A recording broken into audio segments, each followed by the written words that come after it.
नमस्कार, मैं हूं गौतम कुमार और आप देख रहे हैं द लोकनीति। और आज मैं आपको बताऊंगा कि किस तरीके से किसानों के हक के 500 करोड़ रुपए कृषि विभाग के अफसरों ने अपनी जेब में डाल लिए। केंद्र सरकार ने तकरीबन 5 साल पहले यानी कि वर्ष 2015 में ट्रेडिशनल खेती यानी कि पारंपरिक खेती को बढ़ावा देने के लिए एक योजना को लागू किया था और इसका नाम रखा गया था परंपरागत कृषि विकास योजना। इस योजना के तहत केंद्र सरकार के तरफ से हर राज्य के किसानों को सेसबनिया बीज लगाने के लिए कुछ अनुदान देना था।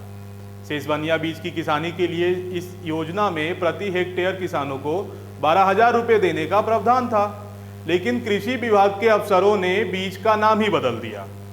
जो बीज सेसबनिया कहलाता था उसका नाम बदल के कर दिया गया सेसबनिया रोस्ट्रेट, जो कि है तो इसी पौधे का एक प्रकार, लेकिन ना तो प्रदेश में और ना भारत में इसकी कहीं उपज होती है, और तो और इसकी भनक तक प्रदेश सरकार को नहीं लगी, या यूं कहे कि उन्होंने ऐसा होने दिया। किसानों को सेसबनिया की जगह भारत की ही सेसबनिया रोस्ट्रेट का एक सबसे दोयम दर्जे का घास, जिसको ढेंचा कहते हैं, उसको बांट दिया गया, जिससे किसानों के समय का भी नुकसान हुआ और इनकी जमीनों का भी।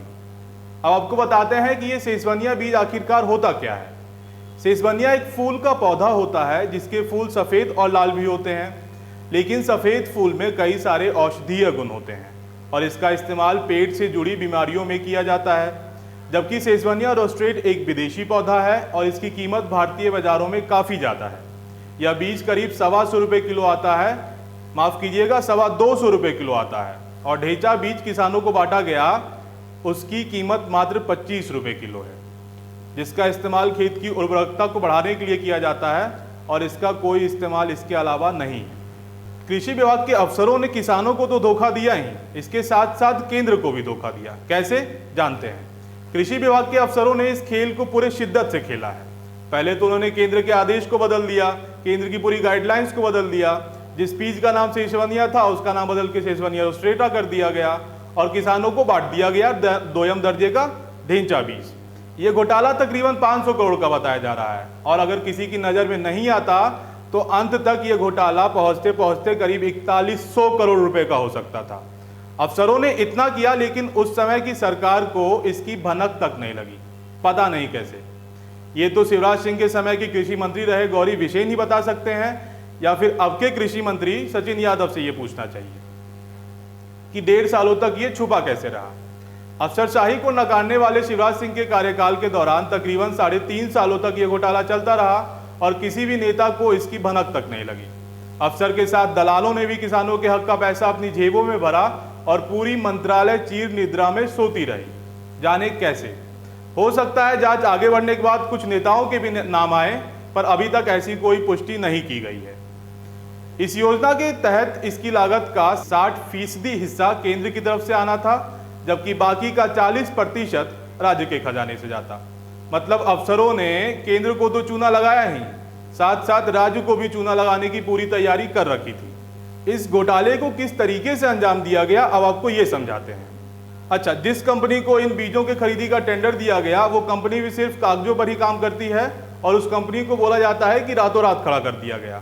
इंडियन काउंसिल ऑफ एग्रीकल्चर ने इस बात की पुष्टि की है कि जिस कंपनी के नाम से बीजों का टेंडर दिया गया था, इस नाम की कोई कंपनी उनके लिए काम करती नहीं है। ना वो उनके लिए कोई काम करती है, ना कृषि से जुड़ा कोई काम करती है, और ये एक फर्जी कंपनी है।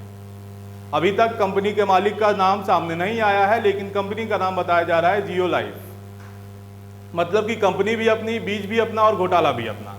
इस पूरे घोटाले में करीब 538 करोड़ रुपए का फर्जीवाड़ा हुआ है और सारा पैसा अधिकारियों और दलालों ने अपनी जेबों में भरा है।